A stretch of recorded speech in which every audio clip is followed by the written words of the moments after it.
Hi everybody! The topic of this video is going to be water as an interreligious tool of purification. So let's look at that now.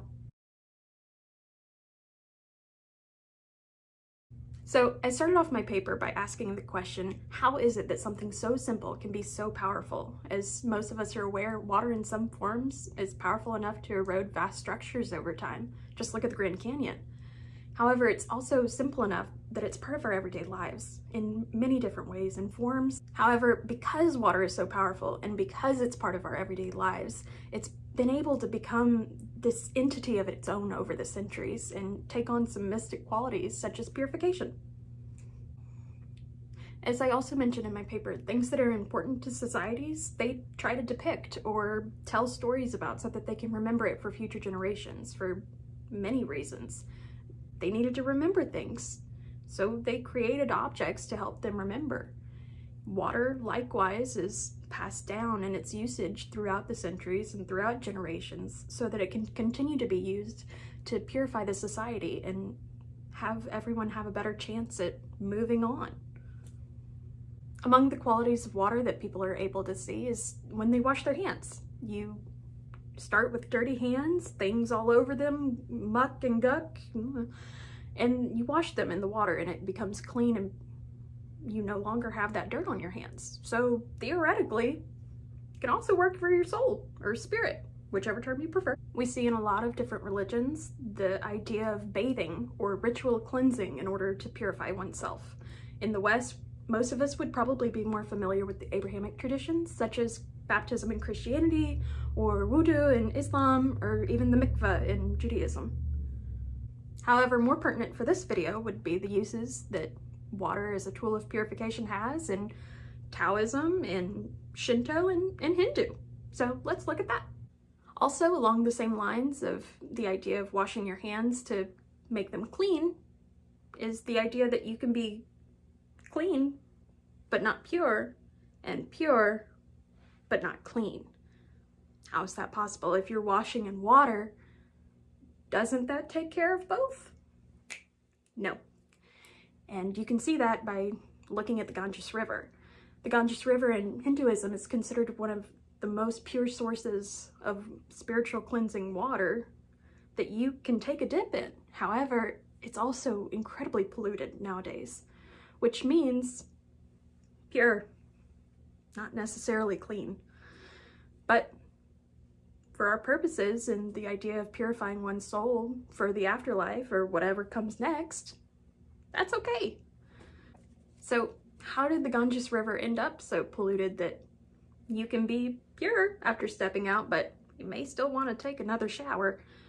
Well, that's part of the purification process too, because the ashes of the dead or the dead bodies are also put into the river because they need to be purified. Makes sense when you kind of think about it that way. From a secular perspective, this would definitely seem to be unhygienic, mixing the living with the remnants of the dead. However, from a sacred perspective, it makes sense. If the living and the dead, the spiritual and the living world are all interconnected, then why can't they both be purified by the river? Because of its strength to purify the believer, the river itself is sacramentally immune to the effects of life and death. Therefore, the Ganges River is a force of cleansing. So worrying about whether or not it's drinkable is less important than worrying about if it can cleanse you from the impurities that you've collected throughout life. In life, people following Hindu tradition can make a pilgrimage to the Ganges River to purify themselves by following certain ritualistic practices of purification. Through bathing in the river, the living are able to slough off the earth some impurities built up in their daily lives simply by existing in the world. However, for the dead, they are cleansed of all that happened in their lives. In death, the bodies of the dead or their ashes are submerged in the Ganges River to wash away the sins of this life. Their bodies are washed by and carried by the flowing rapids of the river where countless others before them have also been placed. Thus, water is integral to the connection of life and death. There are also further Hindu rituals practices which involve water. What are these other practices? Well, when you have a new murti that needs to go into a temple, you have to cleanse it first. Make sure that it's pure.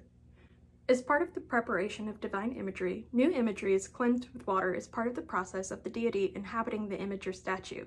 The statuary is cleansed with water as a vessel for a deity, and the human body is cleansed with water as a vessel for the soul. In addition to Hinduism, Shintoism also deals with water as a form of purification. Back to the idea that washing your hands with water can clean them. In Shinto, when people want to go to a shrine to worship, they need to wash their hands and face first. This is to purify themselves and cleanse them from whatever they've accumulated in the world so that they don't bring it with them to the shrine. Failure to wash your hands and face and purify yourself before approaching the shrine, well, that risks offending the kami. And offending the kami is not something that's recommended. So the reason for this purification and why it's so important is because the kami want to dwell in somewhere that's clean and pure. They don't want to be sullied by the outside world. So unlike the Ganges River, where life and death meet, only life exists at the shrine. To bring a dead body there would be to dirty the shrine immensely, which, again, not recommended. This is yet another example of the differences between tradition, and what is and is not pure depends on that tradition. So life and death can both be purified by the Ganges River. Life can be purified by washing your hands and face before approaching the shrine, but the kami can't help in death, at least in this setting. In addition to potentially offending the kami, if you approach the shrine with a dead body, the shrine would then be considered defiled, which is not what anyone wants in what they consider a holy shrine. Thus, we can see that purification takes place when the believer washes their hands and face before approaching the shrine. The water is doing the purification, not the kami, because the person isn't purified when they walk up to the shrine and worship the kami. They're purified when they wash their hands. However, this isn't the only instance of water purification in Shinto. Misogi is another example of water purification in Shinto. And what is misogi? Well, go stand under a waterfall, but only one that's been designated as purifying. A non-designated one, not super helpful. So, like the followers of Hinduism making a pilgrimage to the Ganges River, the followers of Shinto make a pilgrimage to a waterfall that's been designated to partake in a group purification ritual. That's misogi. The ability for water to wash away impurities that are visible, it's not a big claim to make because you can see it happening. Hands are dirty, hands are clean. But to claim that you can wash away the impurities that you can't see, that's a pretty big claim. And that's what it is to have purification through the use of water. It's the claim that you can be purified and wash away those impurities that you can't see. They're stuck to your soul, dirtying it up like dirt dirties your hands. So, as we've seen in Hinduism, you can be purified by water in the Ganges River. And in Shinto, you can either wash your hands and face at the entrance of a shrine in order to not offend the kami, or stand under a waterfall during misogi and also be purified that way through water. Another tradition, though, that uses water as a metaphor also for purification is Taoism. So, as I've mentioned, water purification takes place in Hinduism through bathing in the Ganges River, either in life or in death. It also takes place in Shinto by washing your hands and face before approaching a shrine, or during misogi under a waterfall where your sins are washed away by the water. However, our third tradition that we're going to talk about that is relevant to water purification is Taoism. The ability to wash away unseen impurities is a powerful claim and attribute. This further expands the strength of water beyond the terrestrial. However, in Taoism, the individual is implored not only to respect water as a force, but as stated in verse 8 of the Tao Te Ching, become like water, because, as verse 8 says, the highest excellence is like that of water. The excellence of water appears in its benefiting all things, and in its occupying, without striving to the contrary, the low place which all men dislike. Hence, its way is near to that of the Tao. So, water, in Taoism, is the Tao, or the way, as we've seen. So, as the individual tries to become like the Tao, they're also trying to become like water. This attempt to become like the water is a departure from what we've seen in Hinduism and Shintoism. In those two religions, the follower is taught to seek out water as a form of purification. However, in Taoism, the individual is implored to become like water and internalize that purification. So it's in Hinduism and Shinto, external water purification. In Taoism, internal water purification. You're becoming like the water through purifying yourself in self-cultivation, self-discipline, and all of the practices that go along with that. This line of reasoning is equivalent to other philosophies within Taoism, where the onus is placed more on the individual in terms of purification and understanding. You're implored to understand the world around you and become like the Tao. In Taoism, growth comes from within. There may be other practices that can help you develop. However, it's internally that you're going to see that growth and that understanding grow and the ability to purify oneself and become like water. In becoming like water, the individual learns to flow through life and to become like water, more harmonious with your surroundings, like the water that would flow around a boulder in a stream. You flow with whatever life throws in the way, whether that be a boulder or something else unforeseen. By becoming like water in the way, the individual learns to flow through the natural patterns of life. Ultimately, water is not only strong, but also flexible. As stated in verse 78 of the Tao Te Ching, there is nothing in the world more soft and weak than water, and yet, for attacking things that are firm and strong, there is nothing that can take precedence of it. For there is nothing so effectual for which it can be changed. Everyone in the world knows that the soft overcomes the hard, and the weak the strong, but no one is able to carry it out in practice. Therefore, a sage has said, "He who accepts his state's reproach is hailed, therefore, its altar's lord. To him who bears men's direful woes, they all the name of king accord." Words that are strictly true seem to be paradoxical. After all, how can something be strong enough to erode a mountain and yet weak enough to flow around something in a stream? Well, this could also be compared to the process and the force of purification. Purification is strong enough that it's able to take away all of the impurity that is accumulated, and yet it's gentle enough that the individual is still alive after. Generally, except for the Ganges dead floating down situation, that's different. The concept of purification is complex. Impurity, sometimes labeled as sin or negative karma, is a powerful force that requires the individual to actively seek a method or path toward absolution. This alternate force must therefore be powerful enough to go against the force of impurity. However, there is a certain grace afforded to the ability to be cleansed or absolved that seems to have a gentle and embracing nature. After all, when purification is sought in life, the individual remains as part of the living. This is important because in the process of purification, considerably mystic elements are at play, which could theoretically destroy the body. Furthermore, the body can be physically cleansed by water, but the soul is the point of contention in a ritual cleansing, arguably being metaphysically cleansed.